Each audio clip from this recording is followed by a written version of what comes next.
जय हिंद साथियों, आप सभी का स्वागत है अपने यूट्यूब चैनल ज्ञानदीप इंडिया में। और आज अभी क्लास 12 का पहला चैप्टर है, जिसका क्या नाम है? हमारे चैप्टर का नाम है विद्युत आवेश तथा क्षेत्र। क्या नाम है? अभी पहले चैप्टर का नाम हमारे विद्युत आवेश तथा क्षेत्र। सबसे पहले स्टार्ट करते हैं। भी सबसे पहला टॉपिक हमारा है स्थिर वैद्युत की। कौन सा? स्थिर वैद्युत की। अच्छा, स्थिर का क्या मतलब होता है? रुका हुआ। और वैद्युत की का मतलब क्या होता है? हमारा आवेश। इतनी चीज क्लियर है भाई? क्या नाम है? स्थिर वैद्युत की। स्थिर का मतलब होता है रुका हुआ, और वैद्युत की का क्या मतलब होता है? हमारा आवेश। अगर नोट्स लेना चाहो तो नोट्स भी ले देना, कमेंट कर देना नीचे। सबसे पहले क्या देखेंगे भाई? इसकी परिभाषा देख लो। भौतिक विज्ञान की वह शाखा। भौतिक विज्ञान की वह शाखा जिसके रुके हुए आवेश का अध्ययन किया जाता है। कहने का मतलब जिसके अंतर्गत, लिखना चाहो लिख लो ये। जिसके अंतर्गत किसका भाई? रुके हुए आवेशों का अध्ययन किया जाता है। क्या कहलाता है? हमारा स्थिर वैद्युत की कहलाता है। इतनी बात क्लियर है भाई? कुछ नहीं करना, बस अभी तो शुरुआत है भाई चैप्टर की। उसके बाद देखेंगे वैद्युत आवेश क्या है भाई? वस्तु का वह गुण जिसके कारण वह वस्तु का वह गुण जिसके कारण वह वैद्युत प्रभाव। क्या चीज? वैद्युत प्रभाव तथा चुंबकीय प्रभाव। दोबारा सुनो। वस्तु का वह गुण जिसके कारण वह वैद्युत प्रभाव तथा चुंबकीय प्रभाव उत्पन्न करता है, या उसका क्या करता है अभी? अनुभव करता है। क्या कहलाता है? हमारा विद्युत आवेश कहलाता है। इतनी बात समझ में आ गई है? उसके बाद आगे भी हमें क्या बताना है? देखो, आगे है भी हमारा टॉपिक है। अगला क्या है भी हमारा? आवेश के प्रकार। क्या है भी हमारा? आवेश के प्रकार। आवेश हमारे दो प्रकार के होते हैं। कितने प्रकार के होते हैं? दो। पहला है धनावेश और दूसरा है हमारा ऋण आवेश। ठीक है, इतनी बात समझ में आ गई भी? फिर देखो, धनावेश में क्या होता है? इलेक्ट्रॉन की क्या होती है भाई? कमी होती है। क्या होती है? इलेक्ट्रॉन की कमी। और ऋण आवेश में इलेक्ट्रॉन की अधिकता होती है। सही है। और कैसे भाई? देखो, इस पे धनावेश से इलेक्ट्रॉन भाई डोनेट कर देता है, ठीक है, और ये ग्रहण कर लेता है। इस पे क्या हो जाती है? इलेक्ट्रॉन की अधिकता। जब ये डोनेट कर देता है तो इसकी क्या होती है? द्रव्यमान की भाई इस पे कमी हो जाती है। इसने भाई इलेक्ट्रॉन दे दिए, ठीक है, तो इस पे क्या?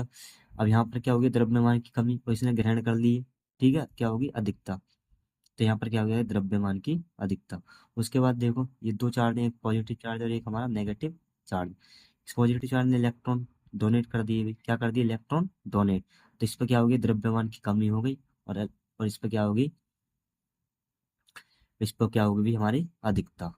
ठीक है, दोनों चीज क्लियर है। अब देखते हैं आगे। आगे अभी क्या है भाई? यहाँ पर हमें दो चीज समझनी है।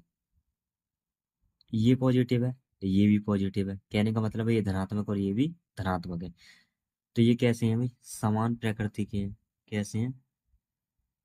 समान प्रकृति। एक बात मेरी सुन लो।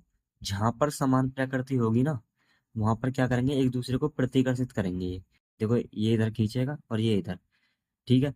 उसके बाद ये भी कैसा है? हमारा समान प्रकृति है भाई। ये कैसा है? समान प्रकृति है। तो एक चीज देखो, ये भी इधर खींच रहा और ये भी इधर। दूसरा क्या है भाई? एक हमारा नेगेटिव और एक हमारा पॉजिटिव। तो क्या ये कैसे हैं भाई? विपरीत प्रकृति के आवेश है। कैसे हैं? विपरीत प्रकृति के आवेश। कैसे हैं भी? हमारे ये विपरीत प्रकृति के आवेश हैं। ये पॉजिटिव और ये नेगेटिव, ये भी कैसा है? हमारा विपरीत प्रकृति के आवेश है। तो एक चीज याद रखना, विपरीत प्रकृति। देखो सुनो, जहां पर सेम होंगे, कहने का मतलब समान प्रकृति के होंगे, वहां पर क्या होगा हमारा? वहां पर होगा जो ये इनके बीच में जो बल लगेगा वो लगेगा हमारा प्रतिकर्षण बल। कौन सा लगेगा भाई? प्रतिकर्षण बल लगेगा। कहने का मतलब एक दूसरे को क्या करेंगे? दूर फेंक, मतलब दूर हटा देंगे।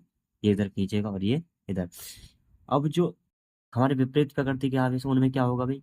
एक नेगेटिव एक पॉजिटिव। तो ये कैसे हैं? एक दूसरे को प्रतिकर्षण कर वो करेंगे, सॉरी, आकर्षण करेंगे। क्या करेंगे भाई? आकर्षण। एक दूसरे को क्या करेंगे? आकर्षण करेंगे। जैसे बता देता हूँ एग्जाम्पल। इधर देखो, एक ये तुम्हारा चार्ज है और एक ये है। ये अगर विपरीत प्रकृति के तो एक दूसरे को क्या करेंगे? आपस में खींचेंगे, ठीक है। उसके बाद है भाई, आगे देखो, यहाँ पर लिखा भी है समान प्रकृति के आवेश एक दूसरे को क्या करते हैं? प्रतिकर्षित करते हैं। कहने का मतलब है दूर हटाते हैं। तथा विपरीत प्रकृति के आवेश एक दूसरे को क्या करते हैं? आकर्षित करते हैं, अपनी ओर खींचते हैं।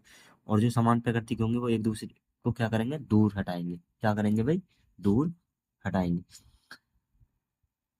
उसके बाद अभी हमारा सजातीय आवेश। क्या भाई, सजातीय आवेश। समान प्रकृति के आवेशों को सजातीय आवेश कहते हैं।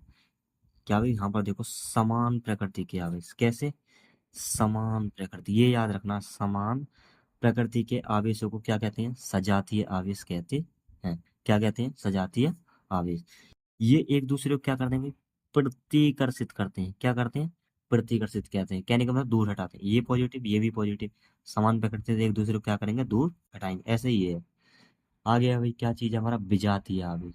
क्या है, विजातीय आवेश। अब विजातीय आवेश क्या होता है अभी, विपरीत प्रकृति के, यहाँ पर कैसे होंगे, विपरीत प्रकृति के आवेशों को विजातीय आवेश कहते हैं। यहाँ पर कैसे होंगे, देखो सुनो, सजातीय में क्या होता है, समान प्रकृति के होते हैं, और विजातीय में क्या होता है हमारा, विपरीत प्रकृति के होते हैं। विपरीत का मतलब है एक नेगेटिव और दूसरा क्या होगा हमारा, पॉजिटिव। ठीक है, ये इसमें होता है। अब आगे देखो, ये हमारा नेगेटिव है, ये पॉजिटिव है, या ये एक पॉजिटिव या एक नेगेटिव, ये क्या काम करेंगे, एक दूसरे को अपनी ओर खींचेंगे। क्यों खींचेंगे भाई, क्योंकि ये कैसे हैं, विपरीत प्रकृति के आवेश हैं। ये एक दूसरे को क्या करते हैं, आकर्षित करते हैं। क्या करते हैं, आकर्षित करते हैं। अगला है भी हमारा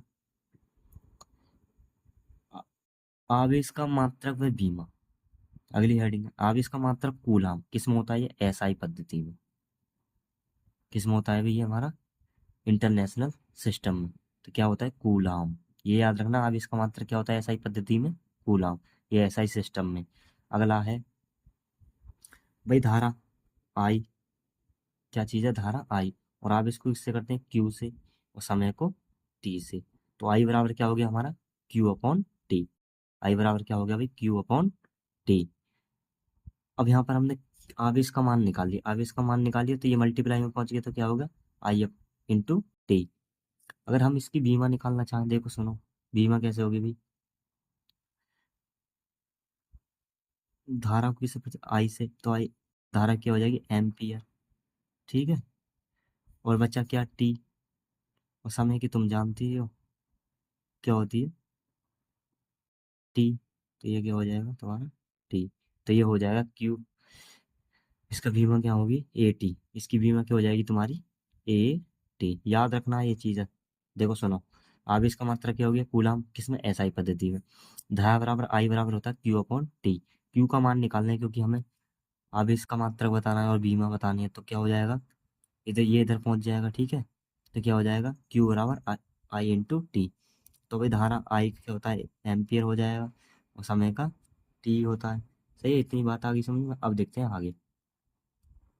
अब भाई ये थोड़े एमसीक्यू में आ जाएंगे, इन पे थोड़ा ध्यान देना, ध्यान से एक एक चीजों को थोड़ी आराम आराम से पढ़ेंगे। देखो सीजीएस पद्धति में आवेश का मात्रक क्या होता है, स्टेट कूलाम। क्या होता है, स्टेट कूलाम होता है। अगर पीडीएफ चाहिए तो कमेंट कर देना, पीडीएफ में मिल जाएगी। इसे फ्रैंकलिन भी कहते हैं, फ्रैंकलिन, क्या कहते हैं इसे, फ्रैंकलिन भी कहते हैं। देखो सुनो, सीजीएस पद्धति में कौन सा होता है भी मात्रक, स्टेट कूलाम, और इसे फ्रैंकलिन भी कहते हैं। आवेश का सबसे बड़ा मात्रक, कौन सा, सबसे बड़ा मात्रक क्या होता है हमारा, फैराडे। क्या होता है भाई, फैराडे। आवेश का सबसे छोटा मात्रक क्या होता है हमारा, फ्रैंकलिन। क्या होता है, जो कि सीजीएस पद्धति में था, क्या था, फ्रैंकलिन। उसके बाद एक फैराडे बराबर होता है 96,500 कूलम। ये याद रखना है भाई, छोटी छोटी चीजें। तुमसे कोई पूछे या एमसीक्यू में आ जाए, एक फैराडे बराबर क्या होता है हमारा, 96,500 कूलम। उसके बाद अभी एक कूलम बराबर क्या होता है हमारा, 3 × 10⁻⁹ स्टेट कूलम। ये याद रखना है। देखो एक फैराडे बराबर क्या होगा, 96,500 कूलम। और एक कूलम बराबर क्या होगा, 3 × 10⁹ स्टेट कूलम। ठीक है, ये याद रहेंगे भाई, छोटी छोटी वैल्यू याद रख लेना। उसके बाद आती है भाई नोट, इलेक्ट्रॉन पर आवेश कितना हो, -1.6 × 10⁻19 कूलम। सही है। उसके बाद है प्रोटॉन पर आवेश कितना होता है, +1.6 × 10⁻⁻19 कूलम। उसके बाद ठीक है, ये दोनों तो तुम्हें याद ही रखने हैं। देखो इलेक्ट्रॉन पे क्या आ जाता है, नेगेटिव, और प्रोटॉन पर पॉजिटिव चार्ज। और एल्फा कण पर क्या होता है, 2e। तो क्या करेंगे, एल्फा कण पर आवेश क्या करेंगे भाई, 2 की गुणा किससे कर देंगे, 1.6। ठीक है, गुणा 10 की पावर कितना, -19 कूलम। तो ये कितना आ जाएगा हमारा, 3.2 गुणा, ठीक है, 10⁻⁻19 कूलम। ये याद रखना है। ये किस पे अभी हमारा एल्फा कण पर आवेश। क्या होता है देखो, एल्फा कण पर आवेश 2e का मान रख दो यहाँ पर, ठीक है। उसके बाद है द्रव्यमान। इलेक्ट्रॉन का द्रव्यमान क्या होता है अभी, ये होता है 9.1 गुणा 10⁻⁻31 किलोग्राम। दोबारा देखो, इलेक्ट्रॉन का क्या होता है द्रव्यमान, एमई से प्रदर्शित करते हैं, कितना होता है 9.1 गुणा 10⁻⁻31 किलोग्राम। तो भी देखो छोटी छोटी वैल्यू है, ये याद रख लेनी है, इससे कोई दिक्कत नहीं है, ठीक है। आगे देखते हैं प्रोटॉन का द्रव्यमान। प्रोटॉन का द्रव्यमान होता है 1.67 गुणा 10⁻⁻27 कूलम। भाई वैल्यू याद रखनी है, बहुत इंपॉर्टेंट है ये चीज़ें। जरूरी नहीं कि यूपी बोर्ड में भी आगे तैयारी करते हैं उसमें भी ये काम आ जाती है। कोई भी कंपटीशन देना हो या कुछ देना हो तो क्या करते हैं, ये छोटी छोटी वैल्यू को याद रखना। अगर स्क्रीनशॉट लेना चाहो तो ले लो जल्दी से इसका, ठीक है। लो उसका भी ले लो, ऊपर वाले को ले लिया। अब सुनो, देखो सुनो, अगर वीडियो अच्छी लगी हो तो वीडियो को लाइक करें और अपने दोस्तों के साथ शेयर करें, और जुड़े रहिए ऐसे फिजिक्स छोटे छोटे। भाई तुम्हारे अगर जैसे टाइम कम है, ठीक है, तो यहाँ से पूरी फिजिक्स कवर करा देंगे।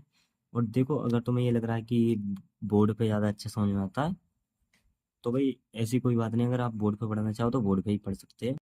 कमेंट कर देना अगर बोर्ड की डिमांड हो। लेकिन मेरे हिसाब से सबसे अच्छा तरीका बता रहा हूँ जल्दी फिजिक्स करने का। कोई भी न्यूमेरिकल या डेरिवेशन होगा तो मैं साथ बिल्कुल कराएंगे अच्छे से प्रैक्टिस, ठीक है। अगर वीडियो अच्छी लगी तो वीडियो को लाइक करें, अपने दोस्तों में शेयर करें। तब तक के लिए मिलते हैं अगली वीडियो में। जय हिंद।